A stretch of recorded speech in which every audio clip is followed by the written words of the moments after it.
Bonjour et bienvenue dans Outdoor Minds. Nous vivons des changements sociétaux très forts qui impactent les business models des acteurs du tourisme et des sports outdoor.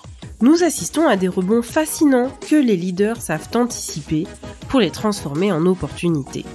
Dans cette série d'entretiens, nous voulons partager les parcours, les expériences et les visions des plus grands esprits qui font l'outdoor d'aujourd'hui et de demain. Je suis Armelle Solélac, fondatrice de Switch et spécialiste de stratégie de marque et de responsabilité sociétale des entreprises. Tous les dimanches, avec Ariane Favier, experte du capital immatériel des entreprises, nous avons le plaisir d'animer ce podcast. Pour cette 5e saison, avec nos invités prestigieux, nous allons faire un pas de côté pour regarder en arrière, afin de mieux aller de l'avant. En effet, cette saison est entièrement consacrée aux personnalités audacieuses de l'outdoor et du tourisme. Elles et ils ont fait preuve de courage et ont pris tous les risques. Elles et ils ont ouvert des voies pour nous. Aujourd'hui, nous revenons avec eux sur leur parcours, sur leurs sources de fierté, sur leurs erreurs et sur le regard qu'ils portent sur l'avenir de leur industrie. Allez, c'est parti pour une nouvelle rencontre inspirante. Aujourd'hui, nous avons le plaisir de recevoir Jean-Marc Farini, directeur du développement France et international chez la Compagnie des Alpes. Bonjour Jean-Marc. Bonjour Ariane, bonjour Armelle. Alors Jean-Marc, pour démarrer cet épisode sur cette série dédiée à l'audace, est-ce que tu peux nous dire si dans ton enfance, il y avait des signes précurseurs qui laissaient présager de la tournure que prendrait ta carrière professionnelle ? Oui, je sais pas s'il y avait à ce point un déterminisme dans l'enfance, Ariane, mais il y a sûrement quelques pierres qui ont été posées par ma famille, par mes parents, 4e génération d'hôteliers dans la vallée de Chamonix, qui gère l'un des derniers hôtels d'ailleurs, j'allais dire traditionnel dans cette vallée, avec un sens de l'approche client, du service tout à fait singulier. Ça, voilà, j'ai grandi dans ce milieu d'hôtellerie, de la restauration, ça je l'ai gardé. Peut-être encore plus fondamentalement, il y a la figure de mon grand-père qui reste une vraie référence pour moi, même si c'est pas complètement explicite. Voilà, quoi, c'est quelqu'un qui toute sa vie a contribué au développement du sport, au développement de la vallée de Chamonix, des infrastructures, y compris de remontées mécaniques, très impliqué dans le train du Mont-en-Vert, son fonctionnement hivernal notamment. Ça a été aussi un des créateurs avec James Coutet du télésiège du glacier des Bossons, qui a accueilli les championnats du monde en 1962. Avec Gaston Catiard, il était aussi au comité directeur du syndicat des moniteurs de ski. Donc il y a cette filiation, elle existe quand même. Pour moi, c'est vraiment une référence d'un explorateur, presque d'un aventurier. Ce qui était rare pour sa génération, il a emmené des clients sur un peu toutes les neiges du monde, enfin du Spitzberg à la Terre de Feu, des US au Japon, et c'est vrai qu'à un moment donné, j'ai aussi eu envie dans mon métier, dans certains choix que j'ai pu faire, de suivre sa trace et d'avoir cet esprit non pas d'aventurier, mais en tout cas sortir du domaine du connu et aller vers des choses un tout petit peu plus, un peu moins connues, un peu plus challengeantes, et prendre aussi quelques risques. Voilà. Après, comme vous l'avez dit ou pas dit, je suis natif de Chamonix, j'ai grandi devant le glacier des Bossons, donc voilà, c'est aussi pour moi un peu le phare, comme dirait Heidi Sylvestre, la sentinelle du climat pour moi, que j'ai tous les jours, y compris aujourd'hui, puisque Chamonix est toujours mon camp de base, que j'adore quitter et sur lequel j'adore revenir aussi très régulièrement. Donc voilà, il y a cette envie de liberté, d'exploration qui existe toujours, voilà, qui est quand même effectivement liée à mon histoire familiale et au lieu dans lequel j'ai grandi. Est-ce que tu peux nous parler des débuts de ta carrière professionnelle jusqu'à aujourd'hui ? Oui, c'est assez classique, après une prépa HEC à Annecy, grande école de commerce à Lille derrière, à l'EDEC. J'ai commencé d'abord dans le monde de la finance, de l'audit, du conseil. Voilà, c'est mon côté un petit peu conservateur, côté il faut faire ses preuves auprès grands groupes, Big Five et autres. Et c'est vrai qu'assez rapidement, quand l'opportunité s'est présentée, elle s'est présentée au tournant de l'an 2000 avec la création de la Compagnie du Mont Blanc à Chamonix, j'ai eu cette possibilité de quitter Paris et de revenir dans la vallée. C'était un choix alors même si je suis originaire de la vallée, c'était quand même un choix assez fort. Tous mes collègues parisiens l'ont pas forcément compris à l'époque. J'étais un peu sur la voie royale des grands cabinets de conseil et j'ai dit non, finalement c'est pas vraiment ça qui m'intéresse. Je préfère être utile à mon territoire, au milieu de la montagne, au secteur des remontées mécaniques que j'affectionne, et j'ai fait ce choix de revenir à Chamonix et de participer aux 10 premières années de mise en place et de croissance de la Compagnie du Mont Blanc à Chamonix. Après, il y a eu d'autres tournants. Un beau jour, la CDA, qui initiait son développement international, m'a proposé de partir en Russie pour le premier contrat de management de la Compagnie des Alpes à l'étranger pour construire la station qui allait accueillir presque la quasi-totalité des épreuves alpines, freestyle, des JO de Sotchi.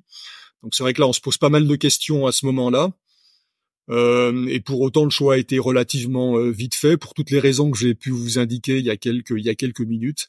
Voilà, cette envie d'aller vers l'inconnu, de participer à quelque chose un peu différent des problématiques purement françaises, et puis de se mettre un petit peu soi-même à risque, quelque part. Donc je suis parti à Sotchi, dans la station de Rosa Khutor, qui venait à peine de sortir de terre, d'abord pour une mission d'assistance technique pour un an, qui s'est finalement assez rapidement transformé en une mission de management de l'ensemble des équipes locales pour 5 ans en fait.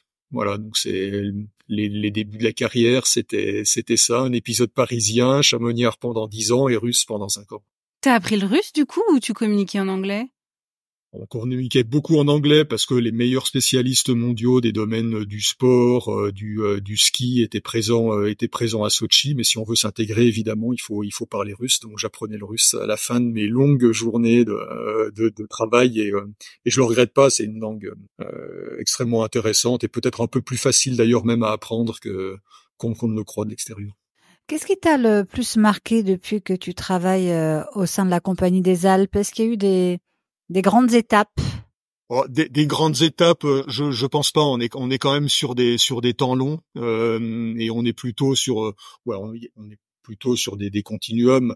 Alors après, je sais pas si la question relève de l'industrie, des sports, des loisirs en général, ou plus de mes étapes à la CDA. Moi, ce qui me semble quand même, de manière générale, dans l'outdoor, dans les loisirs, c'est cette tendance assez affirmée à la premiumisation des loisirs qu'on constate depuis une vingtaine d'années. Ça se traduit évidemment par des services additionnels qu'on retrouve autant dans les domaines de montagne que sur nos parcs de loisirs. C'est évidemment des prix en augmentation, tirés par le prix du foncier, le prix de l'hébergement, tout ça on le connaît. Et après, c'est évidemment, si on élargit le spectre un petit peu à l'international, c'est la mise en œuvre des méga ski pass, les Peak, l'Icon, ou plus près de nous le Magic Pass. Si on étend à tout ce qui est parc de loisirs, c'est l'essor de la thématisation des parcs. Aujourd'hui, il s'agit plus simplement d'avoir des sensations fortes, mais c'est véritablement l'immersion qui est recherchée, une très forte thématisation, qui d'ailleurs, en termes de coûts de développement, représente aujourd'hui l'essentiel des coûts d'une nouvelle zone de loisirs. Donc voilà, il y a cette premiumisation qui est intéressante, qui est porteuse de valeur, qui est recherchée évidemment par les clients, avec le risque toujours, à un moment donné, d'avoir un niveau de prix qui fasse que nos destinations deviennent trop élitistes. Et je crois que c'est vraiment ce sur quoi il faut être collectivement vigilant, et on l'est à la Compagnie des Alpes. L'idée, c'est véritablement d'offrir des moments uniques en famille, tout en restant le plus possible accessible. Et pour autant, si on se concentre sur la montagne, on sait que le sujet est d'actualité et pas si simple. Alors après, moi, ce qui me marque toujours depuis 10 ou 20 ans, c'est finalement il y a cette augmentation des prix. On a passé un certain nombre de crises, mais dans tous les cas, je suis toujours assez stupéfait de voir que l'arbitrage des clients se fait toujours en faveur de loisirs de qualité et de moments en famille finalement. Et notre société et plus généralement le monde des loisirs a été capable de traverser ces crises et d'en ressortir finalement renforcé. C'est quelque chose qui me marque profondément. Mais une fois de plus, tout ça est recherché par la clientèle. Je crois que aujourd'hui, que ce soit dans les parcs, dans le domaine de la montagne, l'idée c'est de rien laisser au hasard et on peut le regretter, mais en tout cas le client souhaite à tout prix réussir ses vacances. C'est quelque chose de très sanctuarisé finalement et on va clairement dans ce sens. Oui, il y a quelques années, il y avait un slogan publicitaire qui était que on peut tout rater dans sa vie sauf ses vacances. Je crois que c'est vraiment ça. Au cours de tes multiples pérégrinations professionnelles en France ou à l'étranger, tu as certainement dû vivre des choses plus ou moins fun et tu as certainement 1000 anecdotes. Est-ce que tu peux nous en raconter quelques-unes?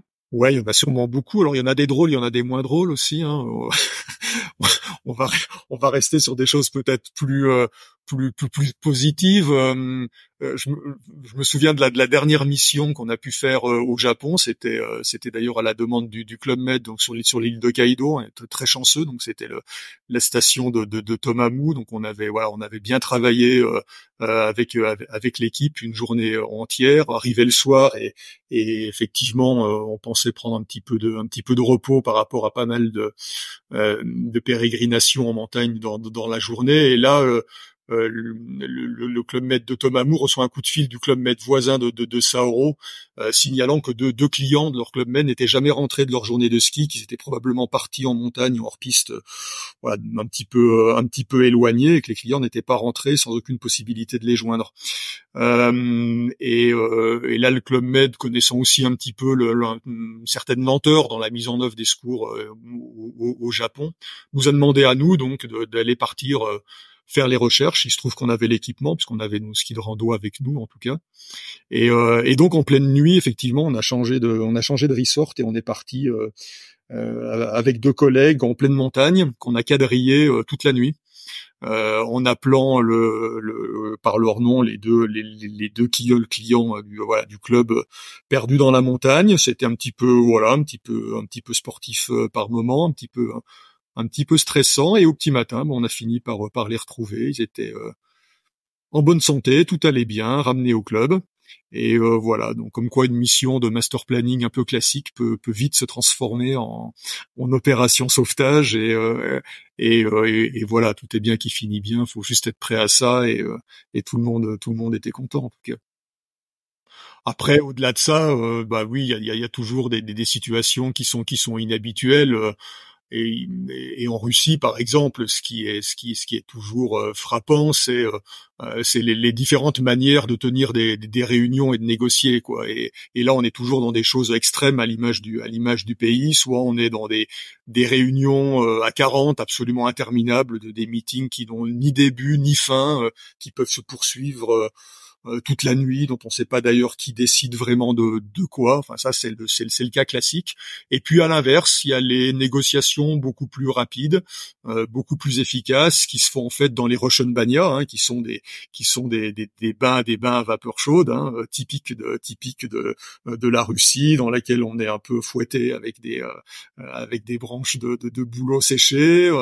Et là, on est à 2 ou 3 ou 4 avec des décideurs. Et là, effectivement, en 3 quarts d'heure, les décisions sont prises dans un cadre tout à fait inhabituel, en tout cas qui se concevrait pas complètement sous nos latitudes, et voilà, c'est aussi comme ça que ça marche dans d'autres pays, et c'est au final assez agréable.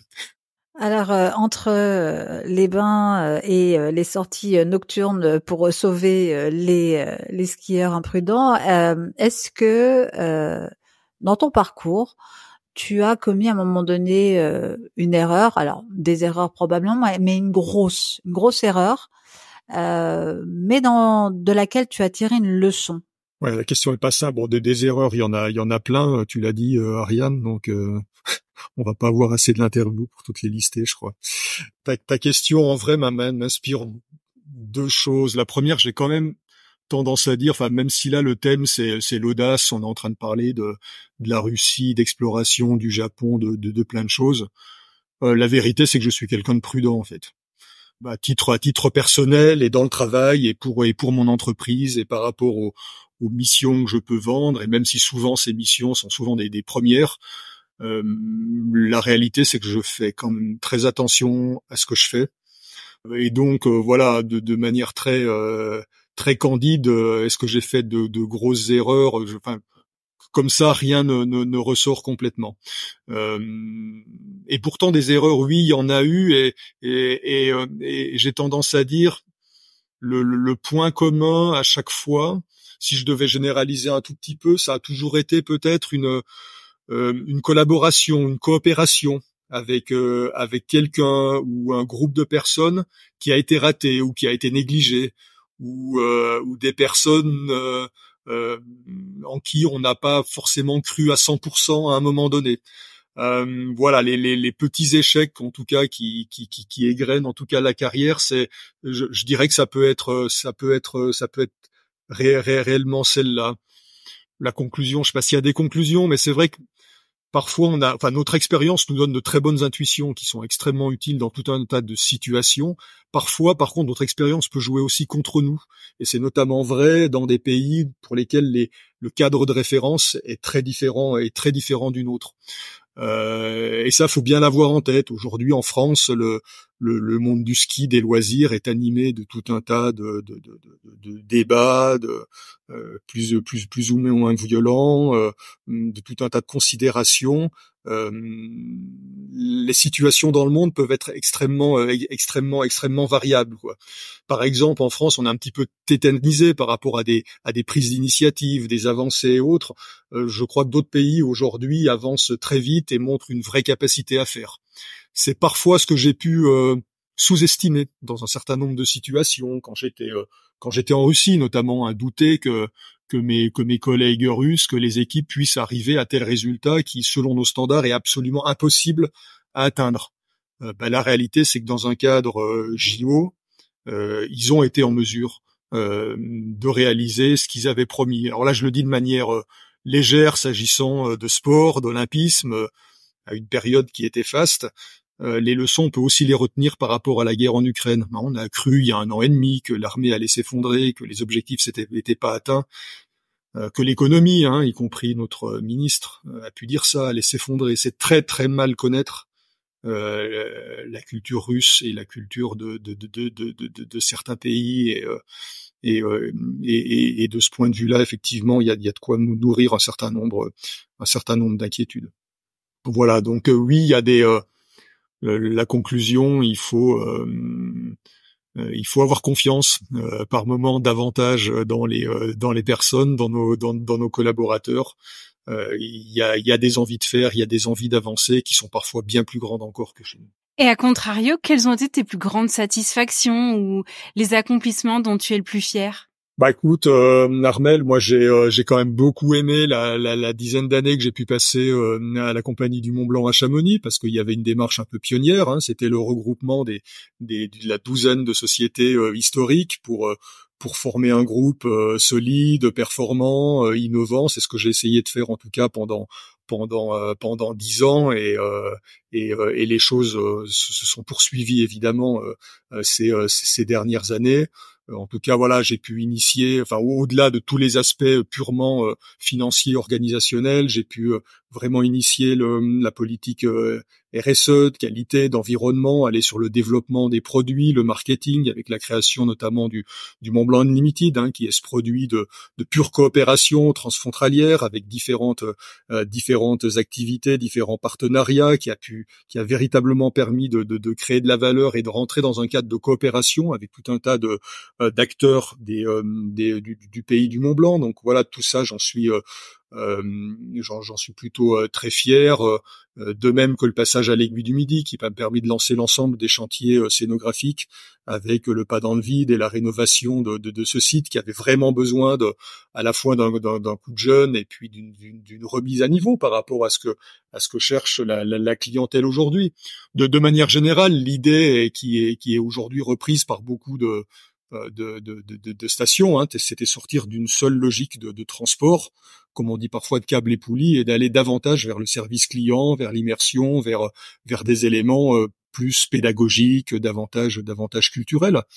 Voilà, au Montanvert, ça me semblait évident et j'ai pu le mettre en place quand le train arrive au sommet du Montanvert, devant la mer de glace. Il y a un glaciologue qui soit présent et qui permette de donner les clés pour la compréhension du paysage, de l'évolution des glaciers. Et on a besoin de ce dialogue, de cet échange, de cette explication, faute de quoi on est sur un tourisme beaucoup trop passif et un petit peu idiot par rapport à ce qui se passe et la compréhension de nos montagnes. Donc voilà, je suis vraiment très content de l'avoir mis en place. C'est resté aujourd'hui et tout ça est vraiment bien. Après, si on reparle de la Russie, Ariane, oui, juste rapidement, je suis quand même très content de ce qui a été fait à Sotchi, parce qu'aujourd'hui la station de Rosa Khutor, c'est probablement la station, comme on dit, la plus réussie, la plus successful parmi toutes celles qui ont été créées depuis 20 ou 30 ans dans le monde. Sotchi, aujourd'hui, Rosa Khutor, c'est un peu plus d'1 million de journées skieurs, 1 million de visiteurs en été, une station qui vit toute l'année.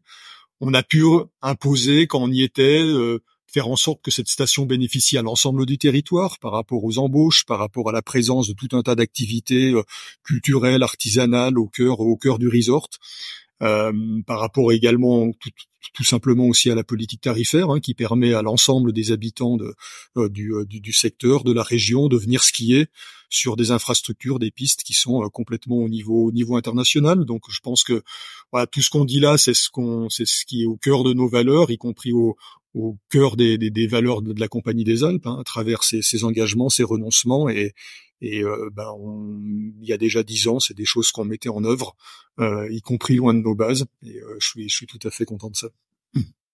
Tu disais tout à l'heure que tu es dans une activité qui s'inscrit dans le temps long. Donc les projets sont dans le temps long.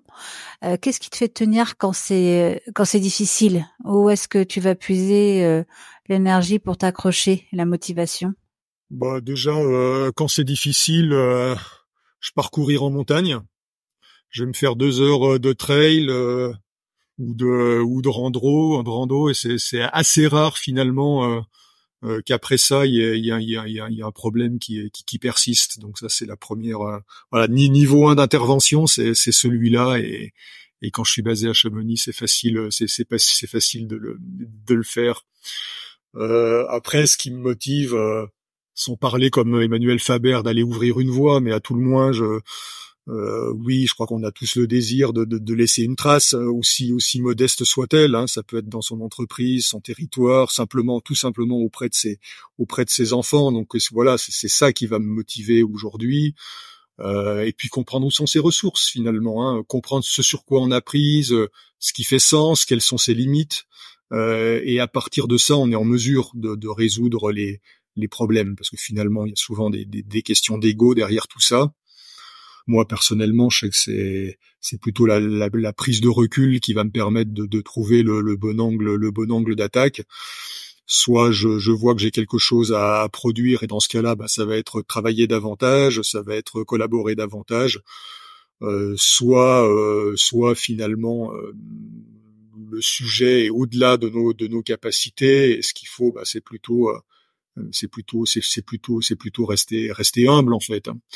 Voilà, sur un plan plus philosophique, voilà, la vie est courte, et et j'exprime plutôt beaucoup de gratitude par rapport à ce que j'ai déjà pu faire et dès lors qu'on considère que les moments durs font aussi partie de la vie, qu'il y a une dimension tragique dans la vie finalement, on s'y prépare.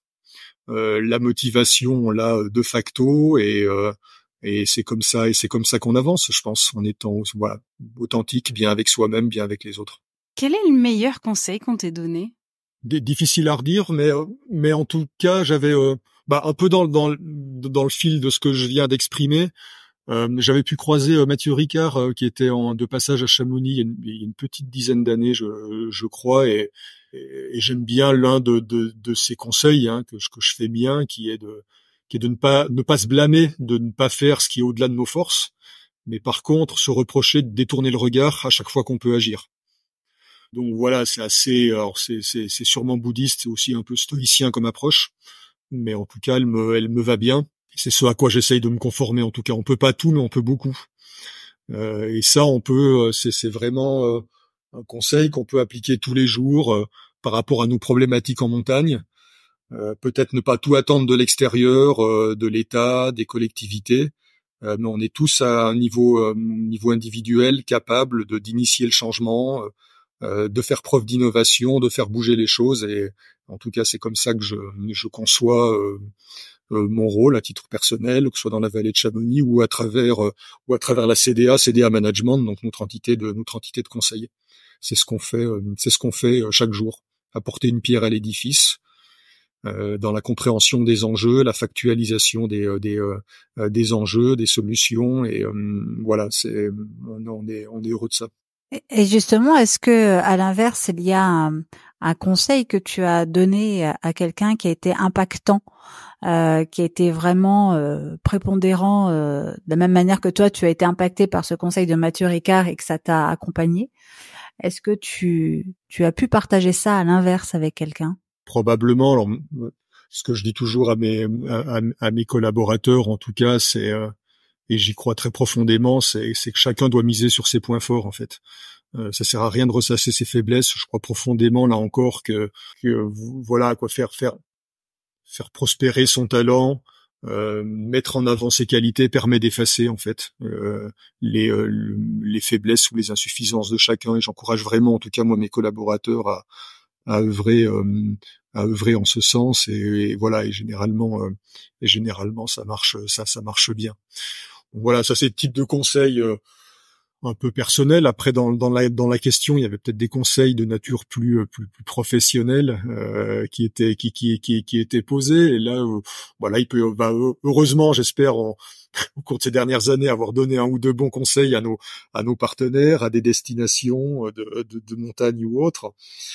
Il y a peut-être un élément qui fait écho à la candidature de la France JO 2030. C'est finalement, quand j'étais à Rosa Couture, peut-être le meilleur conseil que j'ai donné, c'était c'était plus qu'un conseil, parce qu'il y avait la mise en œuvre avec, mais c'était de ne pas tout miser sur les JO de Sotchi en 2014, et notamment dans le développement d'infrastructures, dans les ressources utilisées, de faire la part des choses entre ce qui était un événement certes planétaire mais très très ponctuel, et ce qui devait être l'avenir d'un territoire et d'une destination. Et je crois que vraiment à Sotchi, et peut-être un peu à rebours de tout ce qu'on a pu lire, écrire, entendre avant les JO, ça a été parfaitement réussi, quoi. Aujourd'hui, cette station est comme je le disais tout à l'heure, est parfaitement positionné sur la suite, en même temps que les JO de 2014, d'un point de vue sportif et infrastructure, étaient tout à fait exemplaires.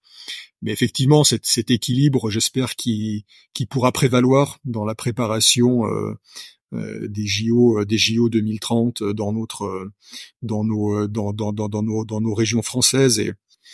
Et quand je revois encore là les images de Chamonix 1924, c'est finalement assez assez évocateur, parce que les conditions climatiques avaient été catastrophiques dans la préparation de ces JO en 24. Du mois de décembre jusqu'à début février, les conditions n'ont jamais été favorables. Et pour autant, les JO, ces JO qui s'appelaient pas encore JO en 24, requalifiés l'année suivante, mais ont été un énorme succès. Ce succès a été obtenu non pas par une démesure d'infrastructures, non pas par la redondance de tout un tas d'équipements, mais véritablement par l'engagement de chacun et la solidarité de l'ensemble des acteurs locaux. Et ce serait une belle image quand même, je trouve, de revenir à ces principes un peu plus simples pour les JO 2030, de se calmer un petit peu sur le côté ceinture-bretelle qu'on peut avoir au niveau des infrastructures et revenir à davantage d'authenticité et d'authenticité dans la préparation et la façon d'organiser ces jeux en fait. Et toujours dans la rubrique des conseils, est-ce que tu aurais un livre ou un documentaire ou un film à nous recommander? Moi, je l'ai encore rencontré il y a pas longtemps. J'adore l'auteur Cédric Sapin-Defour que vous connaissez sûrement, alors qui a rencontré un énorme succès l'année dernière avec son ouvrage Son odeur après la pluie. Mais plus généralement, je conseille de lire tous les livres qu'il écrit depuis une dizaine d'années, publiés chez Guérin et Paulson. Et j'adore chez Cédric Sapin-Defour, effectivement, sa sensibilité, la précision de son écriture, la justesse du vocabulaire qu'il peut utiliser, sa façon de décrire mille et une situations qu'on a tous vécues en montagne, que ce soit à pied, en ski de rando, en alpinisme. Il le fait avec énormément de justesse, d'humour et franchement, j'adore que ce soit Nespresso, le dico impertinent de la montagne, gravir les montagnes est une affaire de style, c'est toujours un bonheur.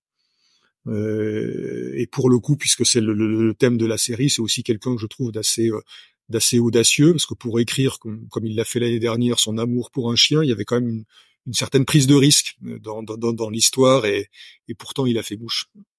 Merci beaucoup Jean-Marc Farini, directeur du développement France et international à la Compagnie des Alpes, d'avoir été notre invité pour cet épisode. Voici les 4 points clés à retenir. Notre expérience nous permet de nourrir positivement notre intuition. Mais dans un cadre différent, à l'étranger par exemple, notre expérience passée peut aussi nous jouer des tours, car les référentiels sont différents. Il faut notamment savoir faire confiance, car certaines parties prenantes à l'étranger peuvent avoir une volonté farouche de faire réussir un projet. Le deuxième point, c'est de ne pas faire ce qui est au-dessus de nos forces, mais de ne pas détourner non plus le regard quand on peut agir. Le troisième point, chacun doit miser sur ses points forts, ce qui permet de gommer les points de faiblesse. Et enfin, le dernier point, il ne faut pas tout miser sur un business ou une destination par exemple, sur un événement ponctuel, mais penser sur le temps long et envisager un projet dans sa globalité. Merci à tous d'avoir écouté cet épisode d'Outdoor Minds. Si vous êtes arrivé au bout, c'est sûrement qu'il vous a plu. Nous vous invitons à le partager autour de vous et à nous soutenir en mettant une note de 5 étoiles avec un commentaire sympa. Cela nous aidera beaucoup à faire connaître cette balado-diffusion et mettre en lumière tous ces leaders qui le méritent. Vous voulez découvrir de nouvelles choses dans le tourisme et les sports outdoor? Alors nous vous invitons à nous retrouver dimanche prochain avec un invité prestigieux. À très vite pour un nouvel épisode d'Outdoor Minds.